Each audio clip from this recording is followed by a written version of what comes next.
December 26, 1944. Monte Belvedere, Northern Apennines, Italy. Through morning fog, Oberst Heinrich von Schellenberg watched American troops advancing toward his fortress. "Negroes," his briefing officer had reported with contempt. "The Americans have sent us their weakest troops." Former railroad porters playing soldier.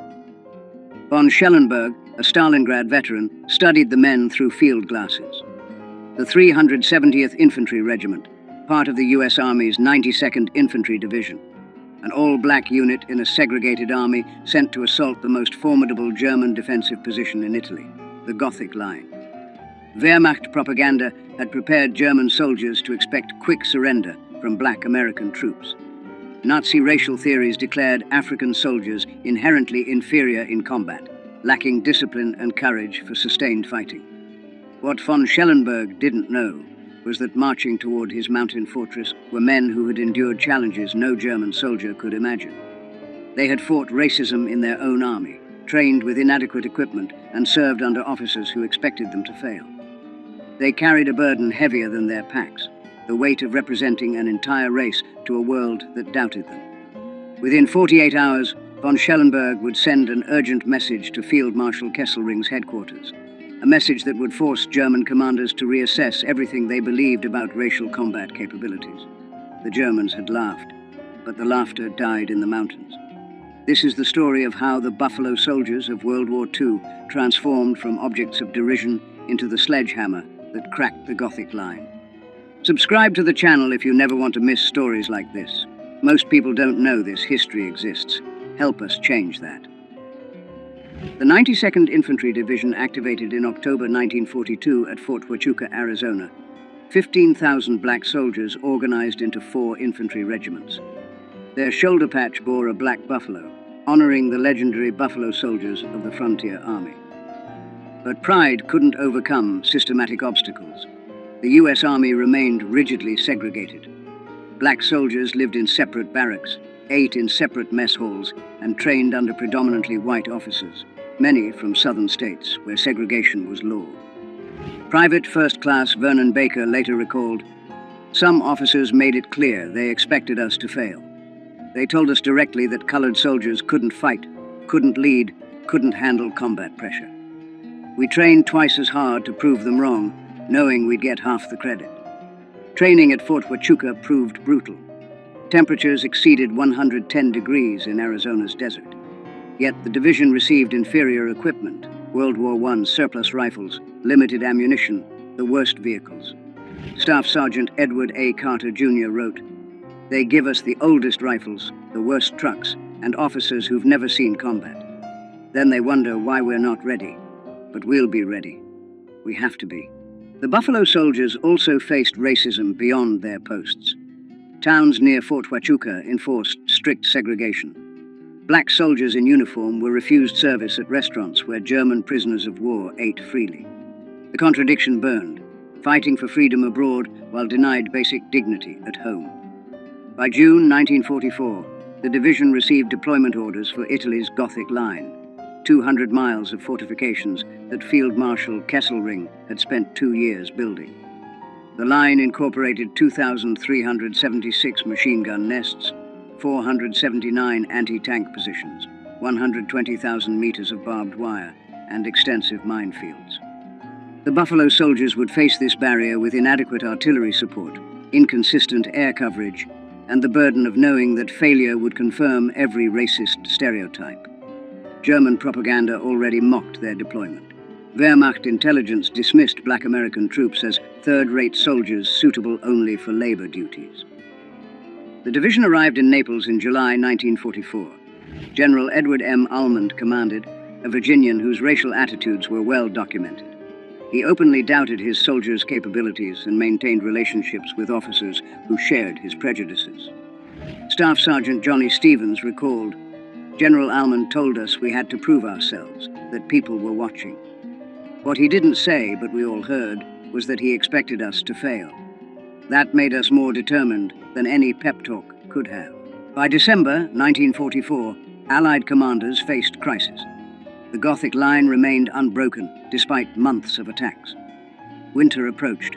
General Mark Clark needed a breakthrough before snow made mountain warfare impossible. The mission given to the 92nd Infantry Division: assault the western anchor of the Gothic Line, capture mountain peaks dominating the Serchio Valley, and drive German forces back. Success would open the door to northern Italy. Failure would mean another winter of stalemate and confirmation of every racist assumption about black soldiers. The centerpiece of German defenses was Monte Belvedere, rising 3,830 feet above the Serchio Valley. From its summit, German observation posts could see 50 miles in every direction, calling artillery fire on any movement with devastating accuracy. Oberst von Schellenberg, commanding the 148th Grenadier Division, had supervised construction personally. Concrete bunkers with 3-foot walls protected machine gun crews. Mortars sat in covered pits invisible to aerial reconnaissance. The mountains multiplied German effectiveness. A single machine gun could control an entire valley. Lieutenant Hans Becker wrote to his wife, "The Americans would need wings to reach us." The slopes are so steep that climbing without enemy fire would be difficult. Under fire, I cannot imagine how they could advance. The Negro troops they're sending will die before they reach our wire. German intelligence on the 92nd Infantry Division reflected Nazi racial prejudices. A November 1944 assessment stated, "American Negro units lack combat motivation. They will advance until meeting serious resistance, then retreat or surrender. Division is suitable only for defensive operations or garrison duties." This wasn't based on combat observation.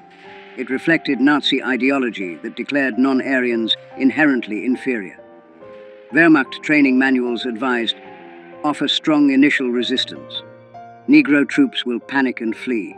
Their white officers will be unable to restore order." These assumptions created dangerous overconfidence. Von Schellenberg positioned forces believing black troops would collapse under artillery fire, never reaching his main defensive line. The Gothic Line's fortifications included S-mines, bouncing Bettys, that jumped 3 feet before exploding at groin height. Barbed wire obstacles, some 30 feet deep, forced attackers into killing zones. German defenders had registered every approach route with artillery. Weather became a German ally. November temperatures ranged from 40 degrees during the day to below freezing at night. Rain fell constantly, turning trails to mud. Morning fog prevented air support. Trench foot became epidemic. The 92nd's medical reports showed 847 cases serious enough for evacuation in November alone. Allied artillery and air support proved inadequate. Ammunition shortages plagued Italian operations. The 92nd received only 30% of requested ammunition, while priority went to France. Air support averaged fewer than 10 sorties daily compared to 100 plus in Northwest Europe. The Buffalo soldiers studied their objective, knowing they would assault with inadequate preparation. They would attack at numerical parity against prepared defenses. No 3-to-1 superiority that doctrine required. Success depended on courage, determination, and accepting casualties that would horrify commanders who valued their soldiers equally. But these soldiers weren't valued equally. They knew it. The Germans knew it. Failure would confirm every racist assumption. That burden was heavier than the equipment they carried. December 26, 1944. H hour, 0600. The attack would begin in darkness, on ice-covered slopes, against an enemy expecting them to fail. December 26th, 05:45 hours. Absolute darkness on Monte Belvedere's lower slopes. Men of Company C, 370 Infantry Regiment, checked equipment one final time.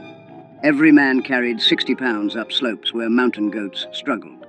Staff Sergeant Carter whispered final instructions. Stay low until artillery stops. Watch for mines. When we reach the wire, Bangalore torpedoes go first. Follow me through. If I go down, the next man takes over. We keep moving until we reach the top, or we're all dead. At 0600, American artillery opened fire. 2,400 rounds in 15 minutes, the maximum allowed. In his command bunker, von Schellenberg smiled.